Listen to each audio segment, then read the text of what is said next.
Hello, everyone. Welcome to the Poetry Room at City Lights. I'm Peter Maravellis, your host. And to those of you online, welcome to you too. As always, we are beaming to you from the unceded ancestral homeland of the Ramaytush people, also known as the San Francisco Bay Area. We always want to acknowledge that at the beginning. It's always an honor and a privilege to be able to do so. Tonight, City Lights continues its ongoing foray into exploring the effects of advancing technologies on society and the environment. AI is a subject we've been very keen to explore over the course of the last few years, and from many different angles, seeking to kind of make sense of the sometimes contradictory data which surrounds it. So our guests this evening suggest that much of the hype surrounding AI is a mask for big tech's drive for profit, with little concern for whom it affects or the way in which it affects the environment. So their book, The AI Con, How to Fight Big Tech's Hype and Create the Future We Want, is intended as a kind of a manual for identifying the hype and kind of showing us how to deconstruct it, how to expose the power grabs that it aims to hide. So whether it be us as a consumer in the marketplace, or a critical news reader, or as a citizen really just holding policymakers to account, the book hopes to offer the reader a tool with which to critically interrogate this often confusing but very, very important subject. So joining us tonight will be the book's authors, Dr. Emily M. Bender and Dr. Alex Hanna. They will be in conversation with Khari Johnson. Dr. Emily Bender is a professor of linguistics and faculty director of the Computational Linguistics Master of Science program and affiliate faculty member in the School of Contemporary Science and Engineering and the Information School at the University of Washington. Thank you. My copy editor is trying to mess with me. So she has appeared as Time 100's list of some of the most influential people in AI. Dr. Alex Hanna is Director of Research at the Distributed AI Research Center, DARE, and lecturer in the School of Information at the University of California at Berkeley. Their writing has appeared in Washington Post, the Financial Times, The Atlantic, and Time. And they're going to be moderated tonight by Khari Johnson, who's a tech reporter at Cal Matters, who writes about how artificial intelligence impacts society. He is a member of the Society of Professional Journalists Board of Directors and a practitioner fellow at the Digital Technology for Democracy Lab at the University of Virginia. So for those of you online, we will be posting links with which you may purchase the books. We're also going to have a little Q&A at the end. So for those of you here, please wait until I reach you with the microphone. And it's a very long cord, so just give me a moment. And that way, the folks online will actually be able to hear you. And for those online, post your questions and comments in the chat function. So please join us in giving them a very warm welcome. Welcome to City Lights. How much time do we have? An hour. Okay, just making sure. Thanks everyone for being here, here in person and online, to Dr. Hanna and Emily. I've known both of you for the better part of a decade, which is kind of crazy to think it has been that long, yeah. And we will get into all of the hype and harm, but one of the first things that came to mind in terms of questions is this book is not biographical. And before you got the band together for Mystery AI Hype Theater, I had the pleasure of knowing you both. And so, I knew you before you, and I've always known you both to be objectively funny and interesting people. And so I was curious if we could start with, if you could tell us a bit about yourselves and how you ended up in this whole AI world. All right, well, thank you for that question. I'm a linguist, study linguistics. My degrees are all in linguistics. I've been teaching linguistics at the University of Washington since 2003. And, I like to say that for a long time, I was just minding my own business doing grammar engineering. And grammar engineering, if you're curious, is basically like automated sentence diagramming, but for many different languages. And then my field started going crazy for something called language models and making all of these assertions about them understanding what I could tell. So my field is computational linguistics or natural language processing. I come from the linguistic side, but there's a bunch of computer scientists, and those computer scientists many of them don't know the first thing about how language works. And that first thing is that languages are systems of signs. You have the signifier and the signified, and what's fed into a language model is just the signifier, the letters. right? And the big language models can model the distribution of those letters so well that it comes out looking plausible, but if it makes sense, it's only because we're making sense of it. And so I started getting into arguments with people about this. And a lot of that was happening on Twitter, and that's where I also got to know Alex. Yes, Twitter, where everything interesting happens. Not anymore. You can learn a lot about white genocide on Twitter now. For those of you who paid attention to Twitter yesterday. Anyways, so yeah, I've been interested in technology and society for a while. So studying the Egyptian Revolution 15 years ago, had been doing work and getting interested in this area of machine learning, how social scientists were using it.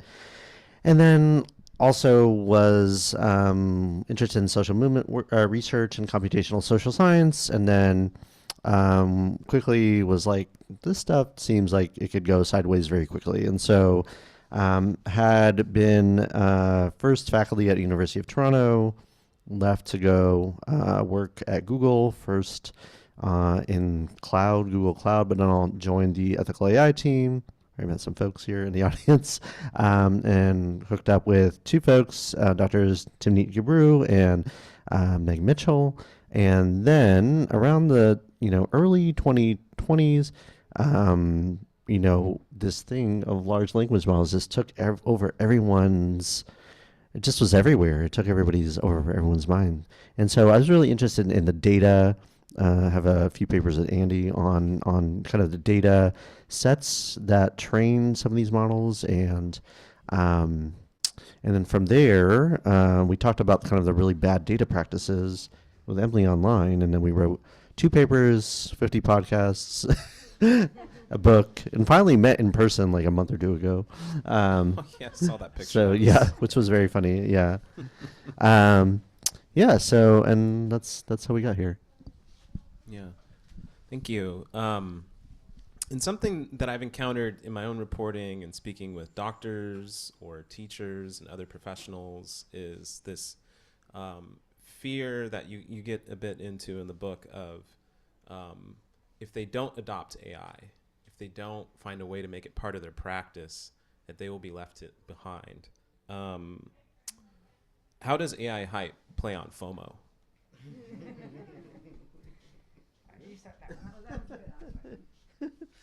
So we started this book. I mean, there was a really nerdy discussion of what hype is and what kind of object hype is, and we had a few pages that we had to leave out on the cutting room floor of just like trying to define hype. I'm like, well, is hype different than bullshit? And is bullshit, and I think someone ended up writing a paper like ChatGPT is bullshit. And I think, and I was, this Harry Frankfurt essay that's like on bullshit. I'm like, okay, is this a little different? And so our agent was like, okay, leave all that out. Let's just talk about what hype is. And so hype we define in the book. I'm going to try to do this from memory. I just said this morning in another talk. Hype is the aggrandizement of some technology, and then there's a few other things that you as a consumer must use lest you be left in the dust, and something of that nature.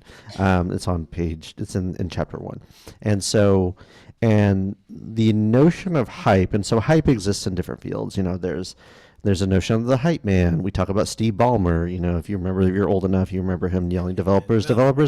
Yeah. Classic internet culture. And so hype is this thing. And so AI hype as this technology, hype around technology then is you must adopt this technology as a consumer, as someone in your profession, as a student, as a teacher. And if you don't do this, you'll be left in the dust. And if you're a corporate manager, you're not going to get your return on investment. Your teams are going to be less productive. If you're a student, you're not going to be ready for the job market. If you're a teacher, you're going to be doing a disservice to your students. So hype became this connection of FOMO and, either you're going to lose money, you're going to lose skills, you're going to lose opportunity. Just like you're always chasing after staying ahead of the Joneses. She got it. Something that I spend a lot of time thinking about, and I'll stop talking about myself soon. But we're seeing a lot of politicians buy into the hype or make the hype part of their like political platform. I'm thinking of Governor Newsom and the way that generative AI is being used by the state government. Thinking of President Trump and Doge. I'm thinking of Congress proposing a $500 million investment in AI for government a couple of days ago. Stargate. Yeah, Stargate. Forgot about Stargate. Yeah, Stargate. It's been a couple months, but Stargate's still out there. What happens to us when politicians buy into the AI hype, and where do you think that could lead us in a couple of years? So what happens is we lose the chance to actually shore up the regulations that protect our rights. If the politicians are busy thinking about how to be building the AGI faster than China does, which is the usual narrative, right? Or being told they can't possibly understand this technology because they're not the ones building it, and so they had just better let the technologists do their thing, then the rest of us lose out. And so the message that I bring when I get to talk to policymakers, which is surprisingly frequently, actually, and really fun, is to say, your job is to protect rights, and those aren't moving so fast. And what you need to understand in order to protect rights is basically how the legal system works, and then where the incursions are from this technology. And it doesn't matter if you don't know what's going on inside the technology. It's what's going on outside and how it impacts us that matters. Anything to add? No, it's good. Okay. Well, I do have things. Yeah. I wanted to give you a compliment, Khari, for being at Cal Matters and doing such good reporting on all this stuff, because you're like the only one that tracks when Governor Newsom says, we're going to solve taxes with AI or homelessness or traffic or what is the other thing? Zoning in LA to rebuild after the fires, all this other stuff. Thank you. Continue. So just wanted to give you a compliment. Right. Stay tuned online. Check out matters.org. It's going to take a quick intermission in the barrage of questions. Just highlight a couple of things that made me sensibly chuckle throughout reading this book. I feel like there was a number of them, and I think that's why I enjoy being with you all in person or otherwise periodically knocking on your door and asking questions. One of them was Yukowski from Machine Intelligence Research Institute suggesting that we might need to take out rogue data centers with missile strikes. That took me out. That was a first for me. Yeah. Okay, Doomer as a subhead, that was good. In Time magazine, nonetheless. Wait, I think we have to clarify here. This is not someone that we are citing with approval at all. Yes. Yeah. Yes. Yeah. People say crazy shit. You do.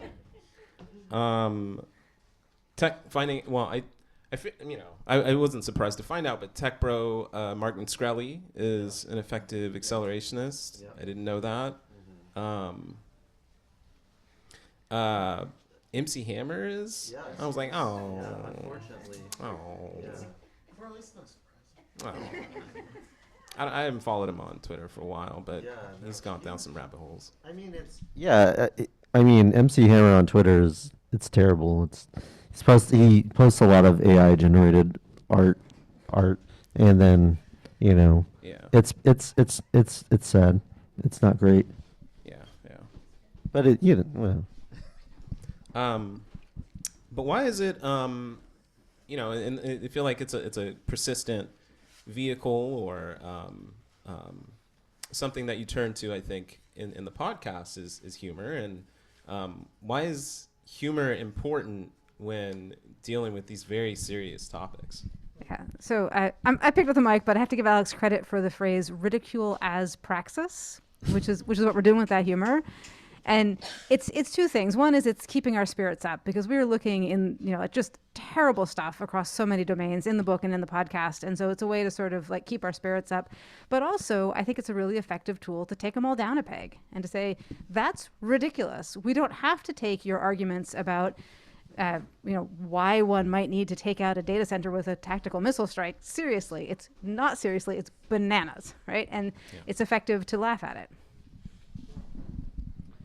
Yeah, I mean, I think it's helpful too, and there's been some very nice, like some people have really got onto this too because they're kind of saying, okay, there's this thing about it seems like these people are the smartest people in the room, which they're not, but they're using all this very technical language and they're dressing up things. So one of the good examples of this we just released on our last episode, which I think was a really fun one to do because it was this website.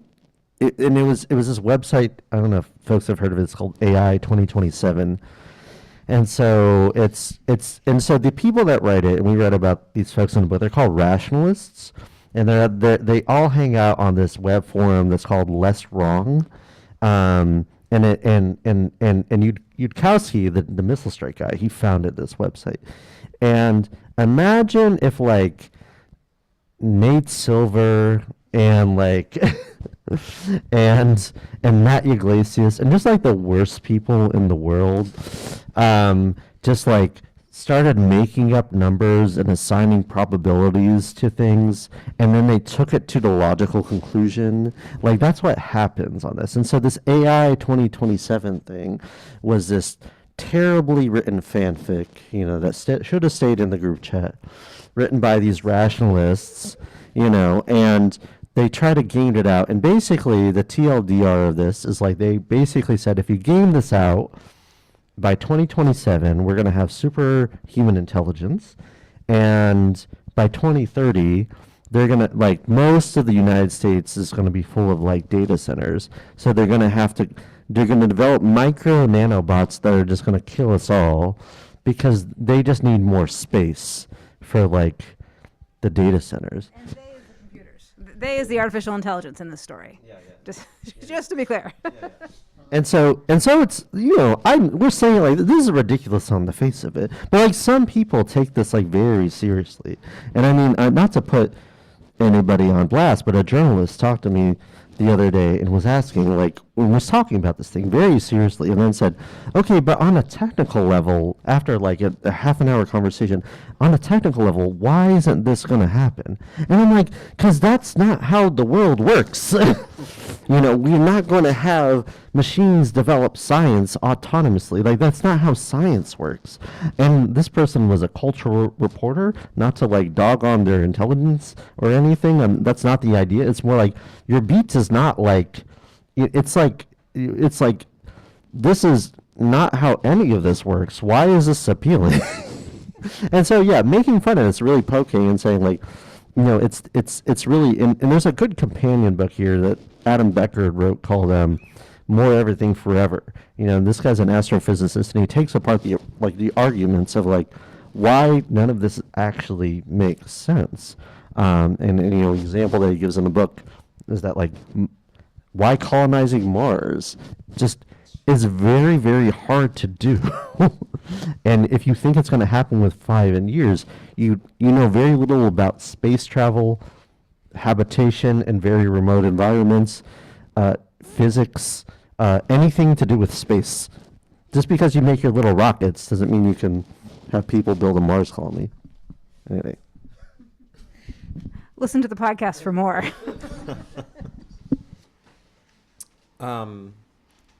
As a writer, one of my favorite portions of the book was getting into the importance of the process. And if I could read this excerpt really quick and then ask you a quick question. There's a few reasons you may want to resist temptation. This is temptation to use, I think, generative AI in your writing. First, for those of us for whom writing is a key part of our jobs, we would argue that the act of writing itself is co-constituent with thinking critically and creatively. This is an argument from craft. Critical thought is co-created with creative expression, whether that is written, spoken, or signed speech, drawing, playing music, or physical movement. What do people lose, you think, when they cede their ability to write to a generative AI model? So I had a chance to be interviewed on Canadian Broadcasting Corporation, CBC's show The Current. Was it yesterday morning? At 5 a.m. because I live on the West Coast. And it was a spot on generative AI in education. And the person they had on before me is the faculty director of some like graduate certificate in AI writing at Kennesaw State University. She's on Eastern time, so she was super chipper. But she was telling this long story about how, she's teaching the students to use it ethically, and it was all this stuff about how you go through the process and all this. And then it was my chance to say, that makes me sad to hear that, right? That when we're writing, if you start with like the very beginning of the process, she was giving examples like, well, you've got a topic, but you've got the blank page, so you have it start it for you, and then you make it your own. I'm like, well, it's not yours then, right? The thing about writing is taking your ideas and developing your ideas, and it's not enough to be like, anything I'll write about it, just give me a structure and I'll put my voice into it. That's not working out your own ideas. And I want to share a little bit more of autobiography. I had the wonderful good fortune to be an exchange student to France when I was in high school, which was an amazing experience. And the writing classes in France were all about these structured essays where you were given a thesis statement and you had to basically skillfully weave in citations to other people's arguments. And if you did that really well, you get a good score on the exam. And I remember saying to one of my peers there, like, when do you write your own ideas? And he said, like, you mean stories? I'm like, sure. He said, oh, well, that's for little kids. And I thought, wow, right? Because that for me was so much of my education, was sort of learning how to have an idea, develop the idea, figure out how to communicate it to someone else. And even now, I mean, I'm an author, hey. But there'll be times like I'm out for a run, I'm like, oh yeah, that's a good idea. And then when I sit down to write it down, I realize that I have like 30% of the idea if I actually put it onto the page. And then there's some work to do, and then I get to the idea. Yeah, I would just add on to that. It's a little bit. I mean, it's something that we're struggling now too. Is that we're having a bit of crisis in education, where, I mean, we have a lot of these situations where, I mean, I don't know how prevalent it is, but there's been a few news stories where there's been reporting that colleges are just students are writing. They're using ChatGPT. They're putting this into. One of our roller derby teammates teaches at community college, and she sent something to it. The question was, why did you want to get into photography?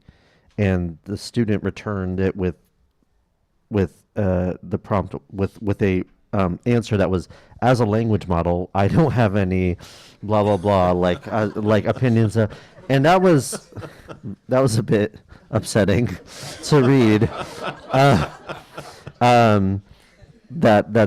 I mean, I don't want to go into the education path, and there's a lot we could discuss here. But it's also thinking about what does it mean when that becomes, for this one speaker, this person at Kennesaw State, says that these things are, you can use them responsibly, or you don't see, like, as if ceding a little bit of authority to it doesn't mean you're not ceding the entire kind of creative process to it, or at least a very critical part in ideation. And so that's quite upsetting. And I mean, I think that means when in a lot of these discussions, I mean, I think that kind of thoughts and getting back and reclaiming our thinking is a lot of what we're trying to do in the book, and thinking about the kind of processes and the kind of thinking that we want to cultivate, with when this technology appears on the scene. Yeah, thank you. Of course, you get into the doomers. Doomers deserve time and space to be unpacked as it relates to hype. But I'm curious, for people who are focused on existential whatever. If you could do away with one widely held belief amongst AI doomers after writing all of this and the work that you do on a regular basis, if you could just toss that out, what would it be? One belief? A belief that the yes. Yes. Oh, interesting.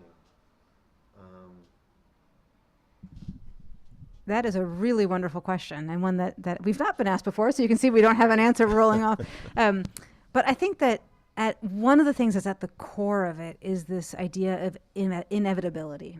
That the way science works is that there's just a straight path that we're going down, because you can look back and see, or you can imagine that we've come along on a straight path. You know, there was the steam engine, and then there was electricity, and then there was the internal, whatever the sort of range of things is, and you can sort of just draw a line. And then these folks look to an imagined future point. And here I'm really thinking of ideas from Beth Singler, who was a guest on the wonderful podcast, the Radical AI podcast, which is a completed project, but it's wonderful. And so she's saying, there's this imaginary that is a straight line, that we've come so far on it, and there's just a straight line to the future, and we know what the future looks like because we've seen it in science fiction. And I think that's a belief that if we could get rid of that one, it would open up a lot of possibilities. Yeah, I think Emily took the good answer, which is the inevitability thing. But I think embedded in that, there's an idea of scientific production which is automated, as if it is not a co-constitutive and community-based practice. So one of my favorite episodes of our podcast, we talked to Lisa Messeri and MJ Crockett, who are feminist anthropologists of science, and they were talking about the uses of quote-unquote AI in scientific research. And I think that, one of the things they really emphasize is a big thing that people miss is that science is this, this kind of community of practice. You have research programs that are developed. You have people all working on a certain kind of set of problems. There's a kind of maturation of the science in community, whereas there's a way in which the hypers think that science is like you have an idea and you just need to somehow get a better idea, and that the machine gets better ideas, as if ideas are sort of these undifferentiated brain mass. It's a really weird way of thinking about thought, that I don't quite, and it's just like, and I think it's closely tied to a point that I think a lot of other people have made about what the notion of thought is and intelligence is, and which is the stack ranking of intelligence. And I think it's tied to the first one, I'm offering a different belief, which is the idea that intelligence is a single thing and that can be stack ranked, which is just like at the heart of eugenics, right? And so, folks like Timnit Jabru and Emil Torres, which we cite in the book, is they talk about the test reel bundle and the idea about how test reels are really dependent on this idea of a eugenicist thought. And this idea of eugenicism really just makes its way throughout any kind of discussion of intelligence. One of the funny things, and is why another tagline of the podcast is always read the footnotes, is that there is no reference to what intelligence is in any of this thought. So artificial intelligence has no reference to intelligence.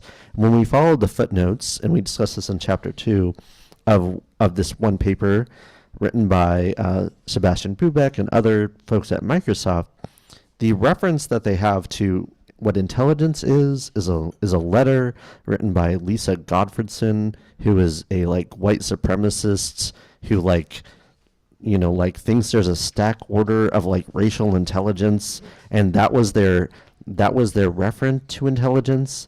And then we pointed this out to Bubeck, and he was like, oh gosh, and then he removed the citation but changed nothing else. and I'm like, we were kind of like, your whole project is built on quicksand. There's no reference to what intelligence is. So I guess that would be the root belief that I'd move from these doomers, which is get rid of the notion that there's a kind of reified notion of intelligence. And we keep on having these arguments. It's an old argument. Stephen Jay Gould was writing about this 40 years ago at this point. It's a very old argument, and it's one that still doesn't hold water. Just speaking of always read the footnotes, this much of our book is endnotes, all right, for two reasons. One, we cite our sources, and that was really important to us. And there's some things in there where it got too far in the weeds or too nerdy, and it sort of interrupted the flow, but we couldn't quite yeah, I know, I'm with you. There's no such thing as too nerdy. But here's the thing. We're slightly different kinds of nerds.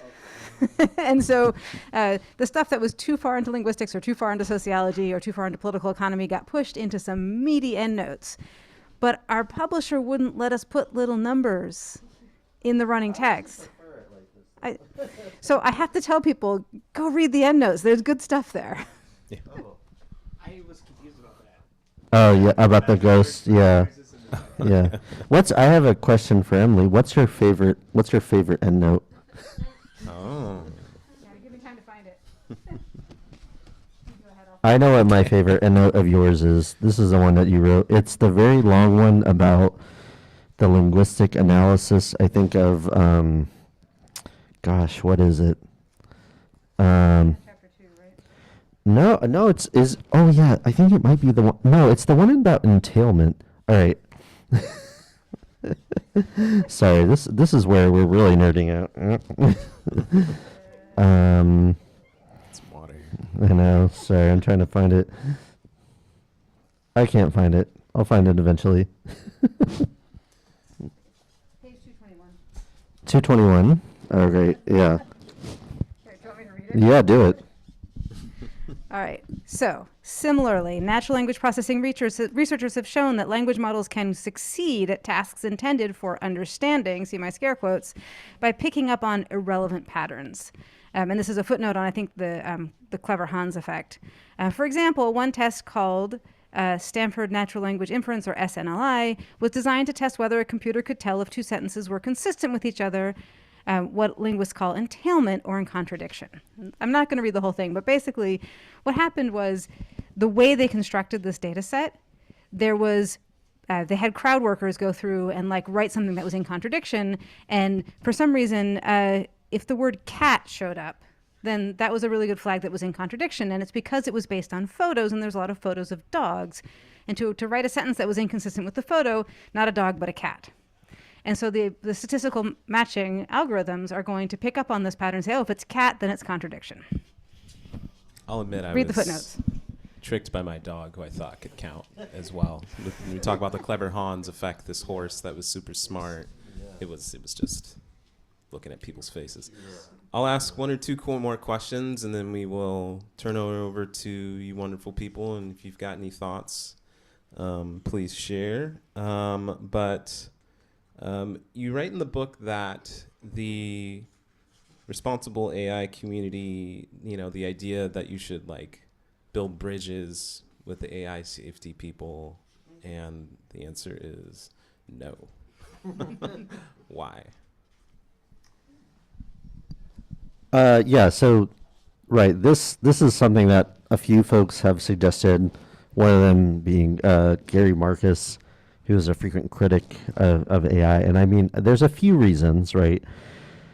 The first one is sort of okay, first, we're all, the argument goes we're all focusing on harm, right? And so it is nice because since we're all focusing on harm, we can all be in this together. But first off, the AI safety people still believe in this inevitability idea that we still need AI as a thing. That still is going to be a positive, a net positive for the world. Thank you. And so that's one thing. The second is it really strikes us as this kind of colorblind racism. It's kind of like the idea well, I don't see the harm in the now. I see all harm. And so I'm actually this is an idea that comes from Eduardo Bonilla Silva, talking about who's a sociologist who's done work on kind of, and he has a book called Racism Without Racists that's very well known. And so this idea is well, we all get along and we're all going to focus on these things that are harms in the aggregate. And so because we're focusing on harm in the aggregate, we're gonna get to bias, we're gonna get to disinformation, we're gonna get to displacement of workers, because the thing that we're gonna get with displacement of workers is that we're gonna have universal basic income or universal basic compute, as Sam Altman has said. All you have to do is look into the WorldCoin eye thing and get your retina scanned, and then you're gonna register for it, right? And so it's sort of well, no. First off, AI is not inevitable, and we can have different technological futures, and we're going to focus on harms in the now that have nothing to do with your imaginary sky god AGI or whatever. And so that's why there shouldn't be a rapprochement between this. We start from different premises.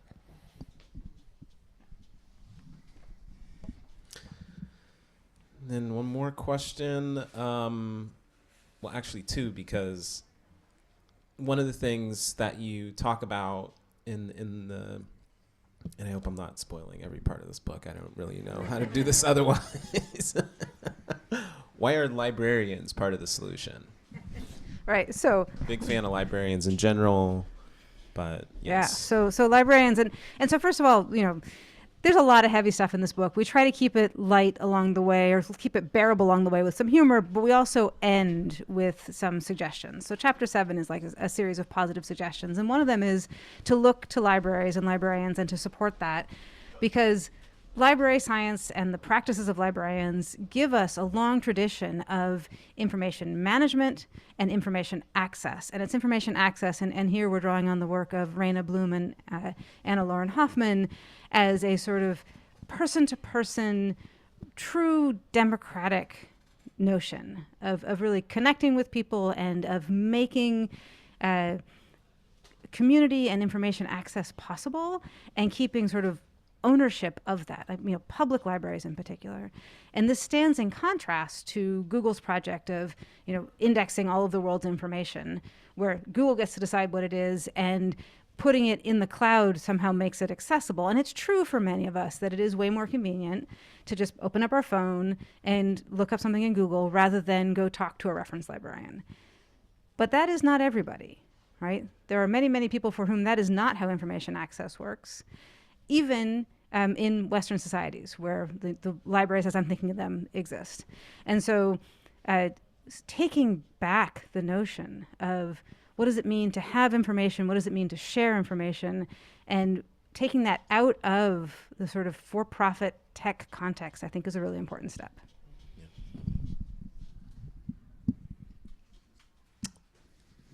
Doctor. Yes.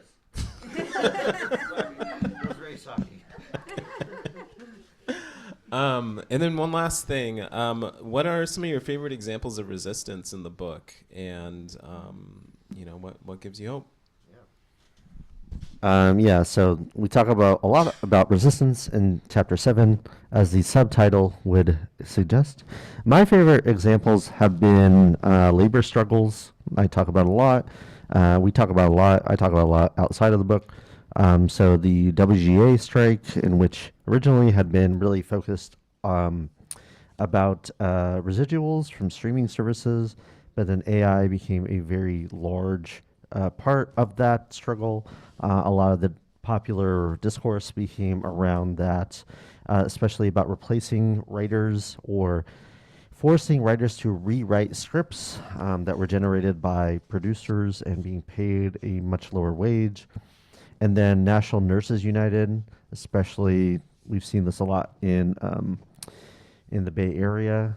They've done a lot of political education around AI and the other automation in the clinician's office, in the back room, in the hospital room. And so they've done political education. They've bargained over elements of automation in the clinicians, in the clinical setting, and also have done a lot of surveys and of their members and whatnot. So this is something that more and more organized labor folks are getting on board with, and there's kind of a lot of folks paying a lot more attention to this, as that's, a big way that many employers are trying to automate and lay off people and find ways to downsize their workforces.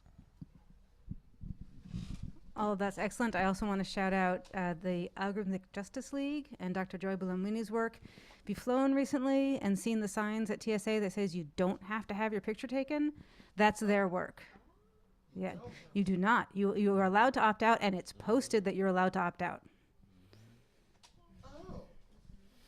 Yep, that's a good example. Any questions from the audience? We'll use that, and if y'all can share that one. big fan of your work and DARE, and recently became part of the Possible Futures community, which is pretty awesome to see. That Discord is very busy. It is. It's awesome. So, I work in tech, like many people living in the Bay Area, and AI definitely, AI quotes, is definitely treated as an inevitability. It's treated as a given in so many places, especially enterprise software development, but also even lots of startups. They're all scrambling because they see this as like the next panacea, et cetera. What are your advices, and I'm sure some of this is probably in the book, on how do you deal with that? And one of the things, I actually have a company called ProdSense. I talked a little about it in the Discord that is focused on product equity. And I used to be like thinking, well, can we give good guidance and guidelines, to help companies that are doing it to at least be, doing it in a more responsible, better way. Not in terms of aligning with safety folks, but just looking at more equitable principles. But I'm just curious your thoughts on both. Thank you so much. I want to jump in here and first say it's really interesting that you said the phrase, the next panacea. Because if we had one, we wouldn't need another one. Right? But I think my main suggestion for someone who is like in the tech is to just get really hard-nosed about evaluation. How do we know that this is going to work? How do we test it? How do we make sure it actually fits our specifications for what we're doing? And I think that's an avenue that can work really well, even for people who are enamored with the technology.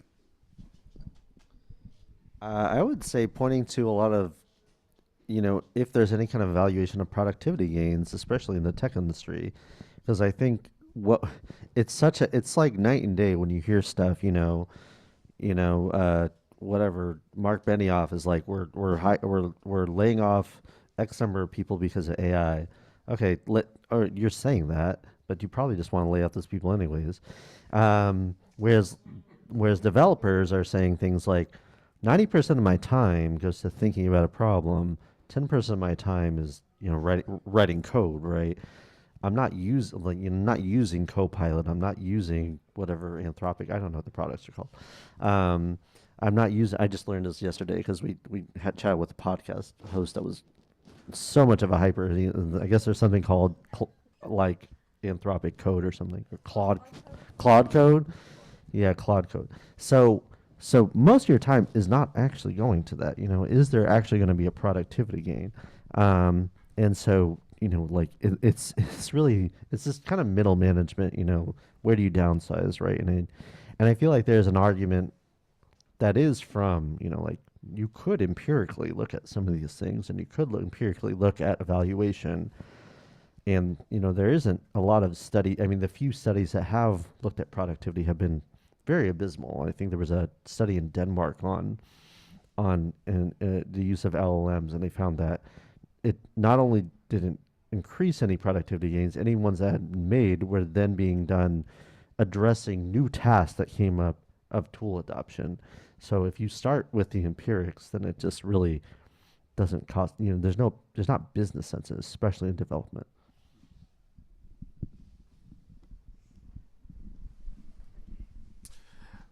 Hello, I'm like giddy in my seats in this topic because someone that's worked in tech as well. I see ouch. I said tech, that's what happened. Crash. I got laid off months ago, so yeah, that's how it happened. Is everything okay out there? Just want to make sure. It's Columbus and Broadway. Oh yeah. North Beach, of course.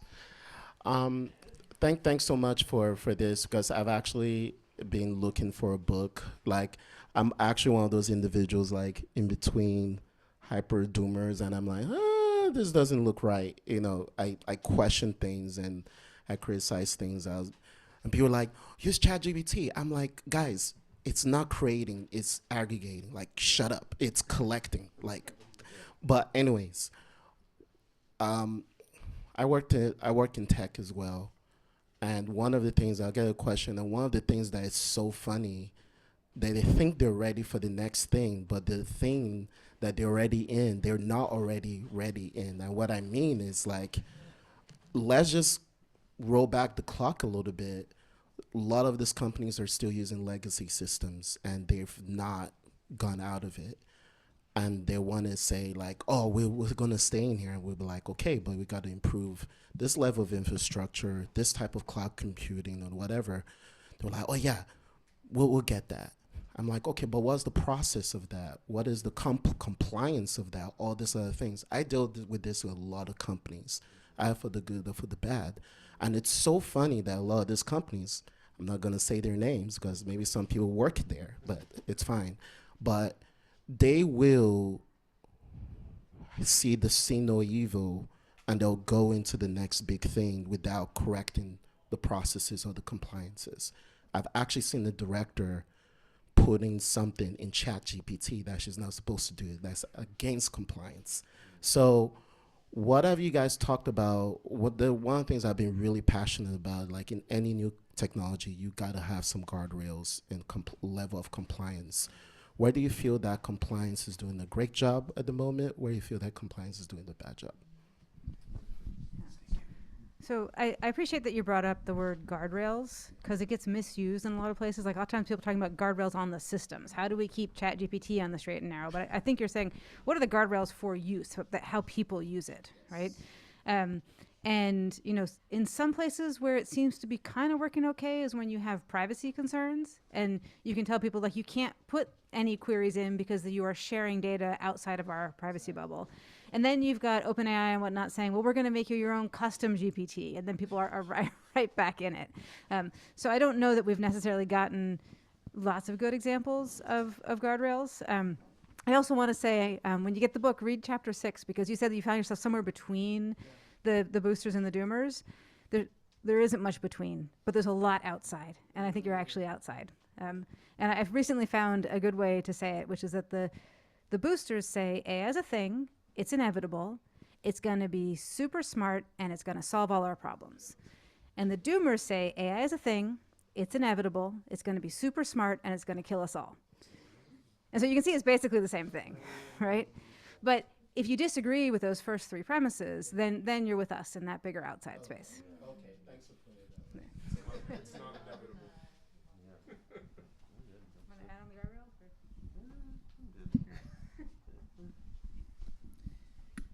Thanks so much for your talk. I'm curious, given the kind of like hype that we're in with this, and given that the technology doesn't do what it purports to do, and given that there are natural constraints in the world, where do you see things like kind of falling apart? Like, you know, if we kind of continue on this trajectory that we're on, once we encounter maybe some kind of natural limit. Yeah.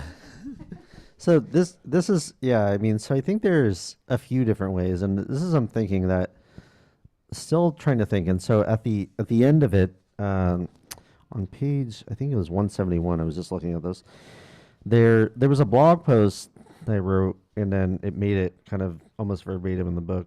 It's called the grimy bubble of grimy residue of the AI bubble. Let me find it. Here we go. It's hard to do this. I should use both my hands. Here, the grimy resident of the AI bubble, 193.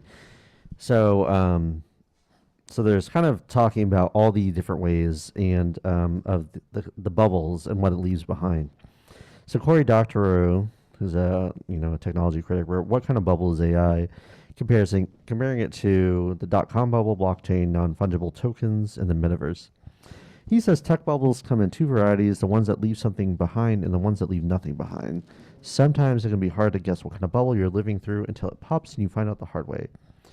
And while Doctorow thinks that it's going to kind of lose, we're going to have a bunch of small open source models that get left behind, we're a little more pessimistic because once the AI bubble pops, and we're not quite sure how it will pop, it's already going to have a lot of residue in terms of data center growth, about environmental costs, about the ways in which there has been entire industries that have laid off so many people. They're not going to hire those people back as full time. I mean, those people are going to be gigafied or left in such a way where they're going to be dispossessed.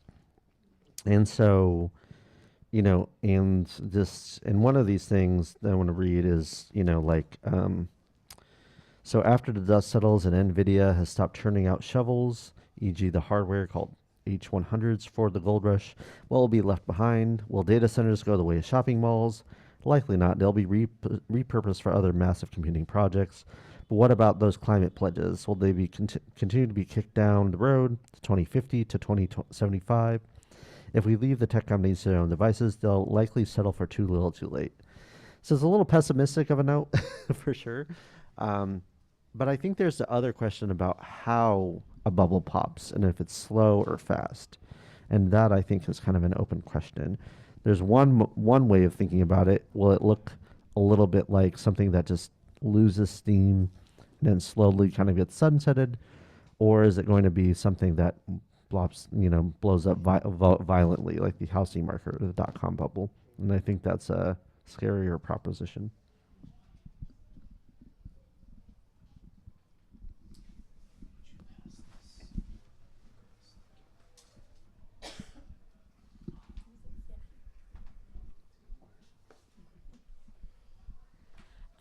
Hi. Thank you for this book. I just want to thank you for telling the truth. I started out in digital advertising in 2010, so I was very much right in the front of the face of all of this machine learning. My question is that there's, we're kind of stuck in a media bubble owned by tech billionaires. And a lot of folks really just don't know. My experience, I was traveling out on the election, on the campaign trail in Las Vegas and in Nevada, and you can see all of the centers churning out massive blocks where houses should be. And a lot of folks don't even know that is what is there. And so I guess my question is, how do we tie the harm to big tech? So I think the first thing, you're right, that there's a lot of media that isn't interested in asking those questions. Or there's a bunch of media now which is basically just content mills for clicks and advertising. But there's also really great reporting, such as Khari's work, and others. So start with Khari's work, but also look to 404 Media and the folks there. Karen Howe's work is excellent. And what we can do individually is share and amplify, and maybe also teach the people around us how to identify good journalism. I think there's a set of skills there that are really important. And we do have some suggested questions we should all be asking about tech in the back of the book, and then looking for journalism that does the same thing. And we should also say that I think a lot of the struggles that we've seen, are tied to other kind of moves, right? You tied it to housing, right? And so, what are the kind of struggles that you can think about as, stuff around tech justice is also tied to housing justice, to racial justice, to all. We're seeing this very acutely in Memphis right now, in which XAI, Elon Musk's AI party firm, whatever, is building this data center.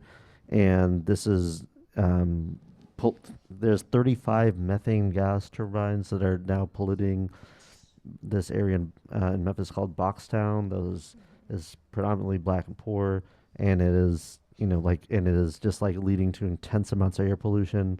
And the mayor of Memphis was bragging about this, and the organizers were like, we don't want this here. We don't even, what is this contributing to, right? And so there's been organizations that have done a great job connecting these things. So Media Justice had a series called WTF is the tech oligarchy they have done. So kind of connecting these struggles. Mi Gente has also done a great job at connecting the kind of the growth of ICE and their kidnapping of people with Palantir, and really any of these big tech companies are now being complicit in many of the same abuses. So I think tying these things across movement struggles is very important as well. Yeah, I completely agree. That was kind of a setup because I do write about this and I tie it to politics. So It's called the Roots of Change Agency, if anyone is interested. So I really appreciate y'all's book.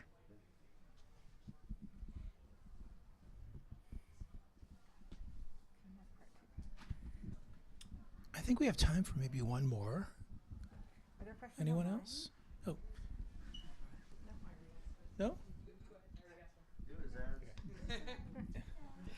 Is the New York Times going to win? Will that save anything if they do? So you're referring to the copyright suit. I'm not a lawyer. I don't know the intricacy of copyright law. I did write a paper on it, but I was not the lawyer in that relationship. I don't know. You know, it depends on. I don't know much about the kind of dynamics of the court case. There was a case in which Thomson Reuters won a copyright suit against a very small LLM firm, which does to that. What I've heard from legal analysts is that it's kind of like a standoff. No one wants to go first because then it'll entail just a lot of work. But yeah, read like I did an interview with someone, I think at maybe Lawfare or one of those legal.